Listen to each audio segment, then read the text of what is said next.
সেটা হচ্ছে ভারতবর্ষে অ্যাকচুয়ালি যে স্বাধীন হলো বাংলাদেশ, ইন্দিরা গান্ধী তথা ভারতবর্ষের হাত ধরে, এটা মাথায় রাখতে হবে। আপনি যদি আরো আগে পিছিয়ে যান, 1946 সালে যে রায়ট হয়েছিল, শুনলে আপনারা চমকে যাবেন। তার অন্যতম কে নায়ক ছিল জানেন? অন্য সুরাবর্জিত ছিলই। এবার 1971 সালে ঐতিহাসিক কারণে ইন্দিরা গান্ধী নেতৃত্বে ভারতবর্ষ সরকার সাপোর্ট করলেন পুরো অধুনা প্রাক্তন পূর্ব পাকিস্তান, আজকে যেটা বাংলাদেশ।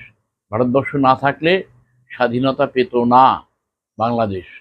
এবং ভারতীয়রা, ভারতবর্ষের ঐতিহ্য হচ্ছে, পরম্পরা একটা, যে যাদের বিরুদ্ধে গণহত্যার অভিযোগ নেই, যে রাষ্ট্রপ্রধান হোক না কেন তাকে আশ্রয় দেওয়া।